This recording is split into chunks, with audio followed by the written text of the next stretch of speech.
Ahora queremos hacer contacto con Anil Seth, profesor de la Universidad de Sussex. Su trabajo se ha centrado en explicar qué es la conciencia desde la perspectiva biológica y es considerado como uno de los más importantes en lo que va del siglo. En su último libro, Ser tú mismo, una nueva ciencia de la conciencia, explica y desarrolla en profundidad esta lógica detrás de los procesos biológicos que permiten la existencia de la conciencia y de la percepción de uno como individuo. Bienvenido, Anil. Anil, are you there? Hola, I am here, yes. Hola, gracias por invitarme. It's very nice to be with you, even though I'm speaking to you from the UK.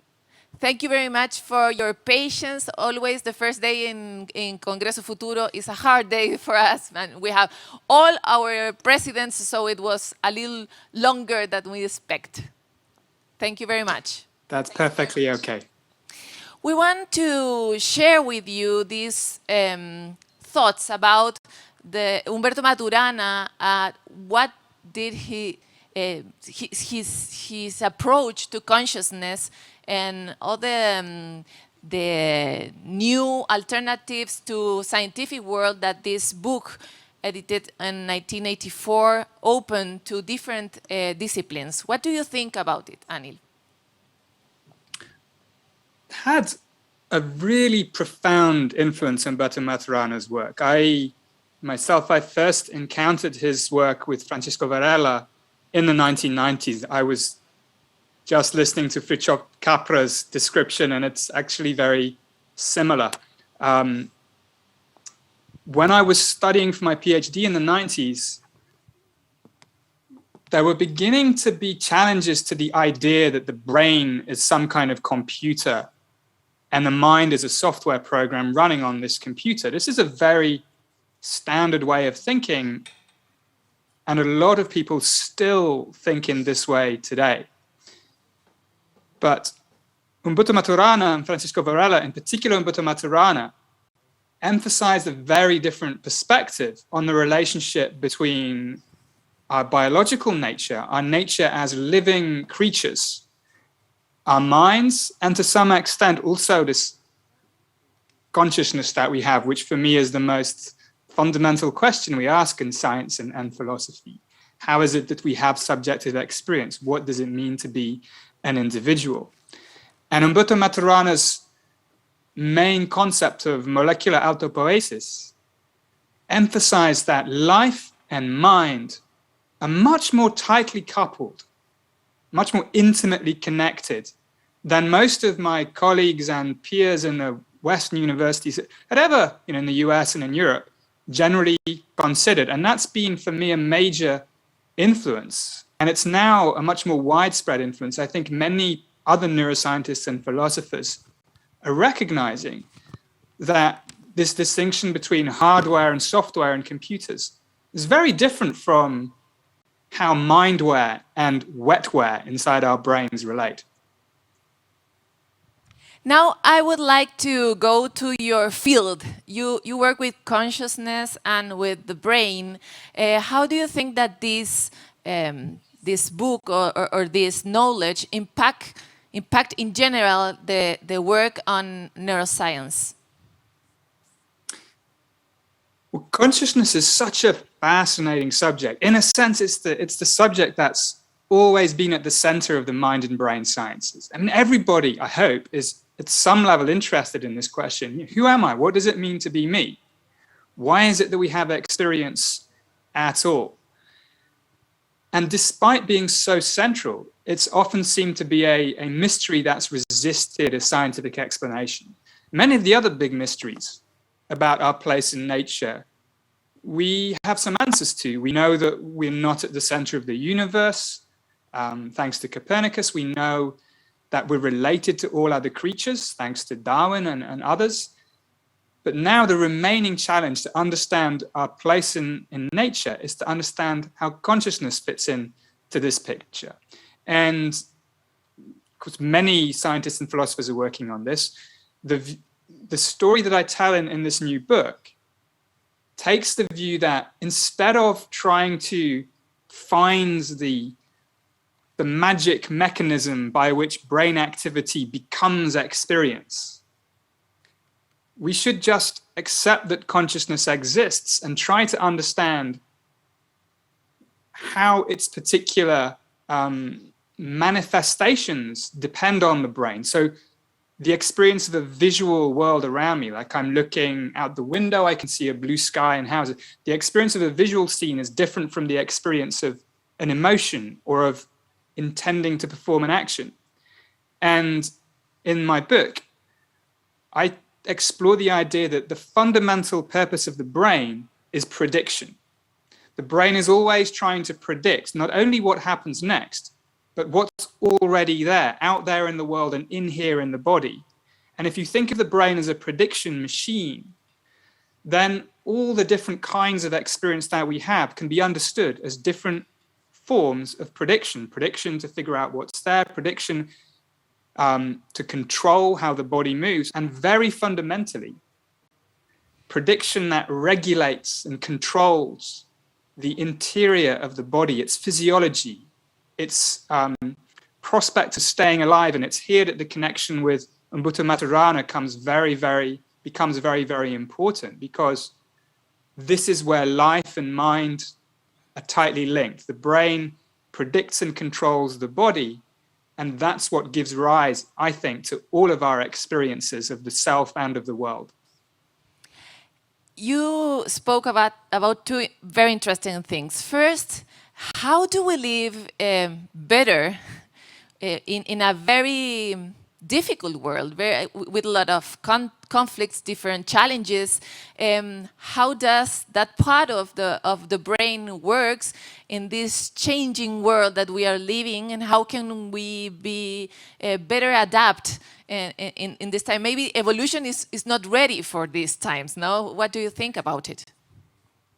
I think this is a wonderful question. I mean, consciousness and perception, they're very interesting, but there's also a very important social and even political relevance for understanding the way we perceive the world and the self. As you say, we live in a challenging world.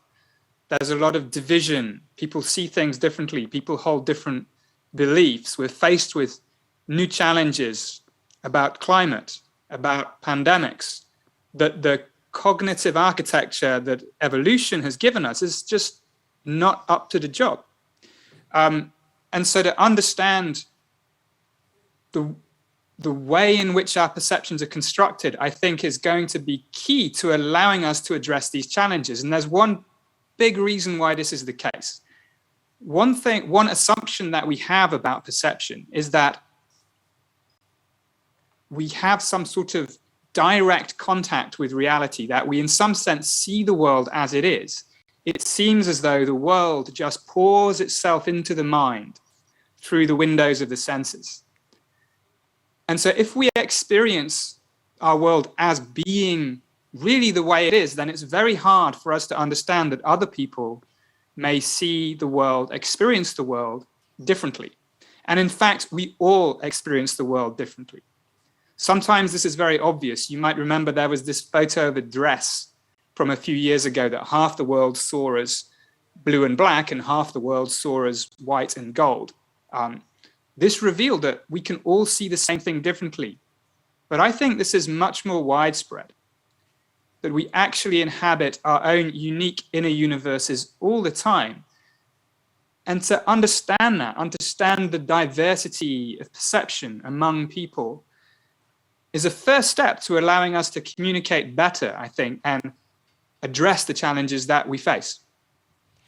I'm super interested on what you are saying, because we are living on time of polarization, or at least is what citizens understand from what you see from TV.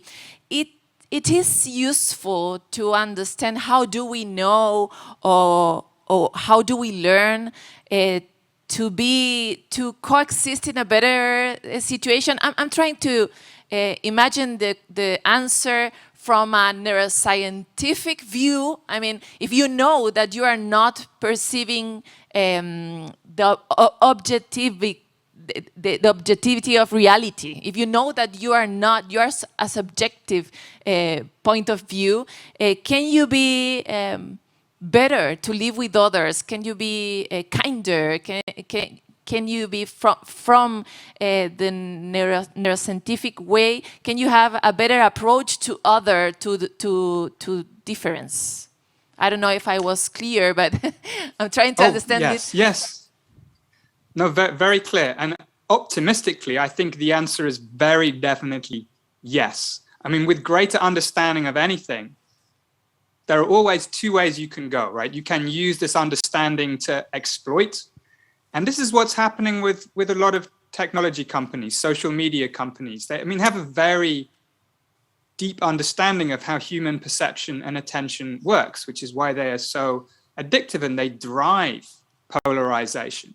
And to resist these forces, we also need to have a deep understanding of what drives our attention, what drives our perception. And just to make this a bit more concrete, I think that if we recognize the ways in which our perception is subjective, is a construction. It's not saying that nothing exists and perception is completely made up. No, all our perceptions are very closely related to reality, but in slightly different ways. If we really understand how and why this happens, then it does make it easier for us to talk to each other, because we will understand a bit more about why people might hold different beliefs and see things different ways, because what we believe is always fundamentally grounded in what we perceive, what we experience. Is that a fast track to go out from our bubbles? I'm thinking about this reality that you and me, we are living in a world that is so tiny because of the algorithms. What do they offer to us to live? If we know how do we learn and that we are not objective, are we in a better position to have a healthier relation with algorithms? What do you think? I think so. I think unless we understand the way perception and attention work and how they construct our experience, we really have no defenses against the algorithms, against technology just being used to maximize revenue. Once we do have an understanding, I think it allows us to regulate, develop, build new technologies, new forms of artificial intelligence that complement rather than exploit our own minds and cognitive architectures. I think there is a really massive opportunity here. You talk about bubbles, and this is the way our relationship with technology often works. We're fed content that we already expect. We look for a cat on the internet, and suddenly that's all we see, more cats. And this is a very simplistic view of how we might design our interaction with algorithms, because we might actually want to provide people with opportunities to break out of their bubbles, to break out of their echo chambers. And of course, this is idealistic in a way. This is not where the economic imperatives often are. But the point is, unless we understand the nature of perception and how we experience it, we're not really in a position to figure out how to do a better job in developing the next generation of technology and how we interact with it. Now, I'm going to take you to another thought. Okay. Now, because of science, we know that the perception of others, and I'm not talking about people, I'm talking about the birds, I'm talking about an octopus, other species, we know that they perceive the world in a different way. What do you think, or what are your thoughts about this knowledge that we have now about their perception, and how can we coexist with those species? Another wonderful question. We often think about what it might be like to be another animal. What's my dog really thinking? What does a whale dream about? And one of the core questions that as a society we need to address is, animal welfare. And to address that properly, we need to have a better idea of which other animals have conscious experiences and what kind of conscious experiences they have. And in addressing that question, we need to confront also a fundamental bias that we humans often have, which is that we associate consciousness with intelligence. We think, we humans have a history of treating ourselves as being really special, at the center of the universe, as different from all other animals, as conscious and rational. But we know this isn't true. We're connected to all other creatures. And although human cognition and intelligence allows us to have distinctive kinds of conscious experience, like imagining the distant future or creating new forms of technology and so on, there are very basic forms of consciousness and sentience, like pain and suffering, pleasure, that don't require very much intelligence at all. So we need to stop assessing the potential for other animals to be aware simply based on how smart they seem to be, but on whether they have the capability to have these experiences, these very basic emotional experiences, and design our way we treat other animals around these things. I think when we look back in about 100 years about how our current generation is treating other animals, our descendants at that time will be quite horrified about how we do this today. In your personal opinion, when you know that there are other animals like octopus that do have, or we know now that they have a consciousness, are we called in a moral world to change our attitude to them? I think so. I mean, I would say that we don't know for sure. We don't know for 100% for sure when it comes to something like the octopus. But then we don't know 100% for sure for anything, really. We don't know 100% for sure for a gorilla, or even for you or me or anybody else. We always judge things by similarity. Now, octopuses for me have always been fascinating. They are such amazing creatures, and they are quite smart. And they have very different ways of perceiving the world around us.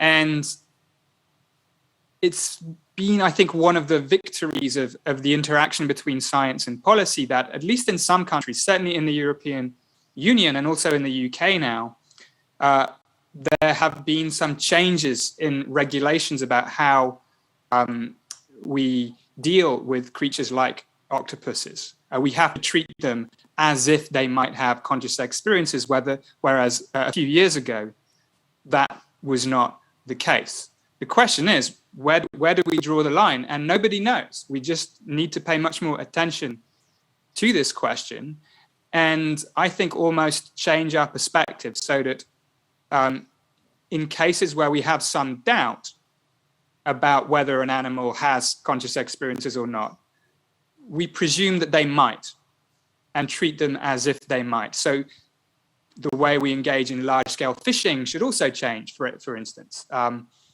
in order to prevent the possibility of unnecessary suffering among other animals.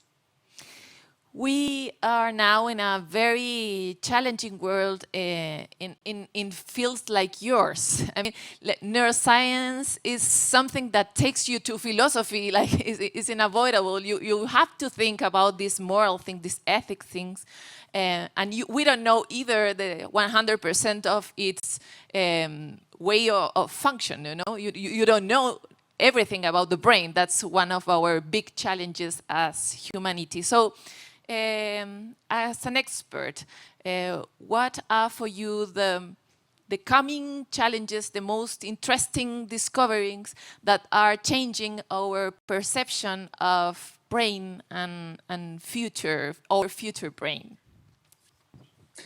Oh, there's a lot happening. I mean, it's been a very exciting field to be in. I feel very lucky working in this area for the last 20 or 30 years. With the brain imaging technologies that we have, that we can look inside the living brain as it's performing different tasks, with a much richer environment now where neuroscientists speak to philosophers and philosophers know some neuroscience, and we all work with biologists and computer scientists. There's a bridging of the disciplines, which is hugely important in addressing these big questions of consciousness, ethics, technology, animal cognition. They don't fall into any single discipline. Everything crosses and brings together multiple disciplines. And by the way, science doesn't replace ethics or morality here, but I think our ethical decisions, for instance, about other animals, but also about things like criminal justice, when somebody commits a crime, is it because of the brain they have, or to some, of course it is, but should we hold them responsible?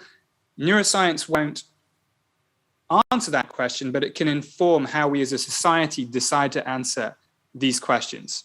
Now, for me, the most exciting aspects of research in the future are at this interface of neuroscience and artificial intelligence. And this is not about trying to build a conscious machine or the new Terminator or Ex Machina in Ava and Ex Machina or anything like that. But it's about moving beyond looking at individual regions in the brain as being responsible for different things, and understanding how the brain as a complex network works together to deliver all of its functions, everything we can do as a creature, and everything we perceive and everything we experience. We'll be able to understand the brain much more through this interaction with AI. But back to the earlier part of our conversation, we'll also be able to design better, more ethical, and safer and more complementary AI systems as well, once we appreciate the similarities and differences between artificial intelligence as it is and the brain as it is. Thank you, Anil, for this conversation. Probably you are working on a very challenging and interesting and passionate field. It is one of the big mysteries. So thank you very much. You have been in Future Congress previously, and now it's always very nice to have you here. Thank you very much. I'm so sorry. I was in Congreso in 2019. It was a wonderful experience. I love being there so much. And I did meet Humberto Maturana at the time. It was a real privilege, and I was so sorry to hear he passed away last year, but I feel very fortunate that I had a chance to have several conversations with him in 2019, and they're very profound and important memories for me. So I hope to be back in Chile on another occasion. Thank you for inviting me to participate remotely. I much appreciate it. We are celebrating Humberto Maturana with new knowledge, new conversations. That's why we ask you to be here with Friedhof Capra. So really thank you, and we hope to see you soon here, presentially. Gracias y adiós. Adiós.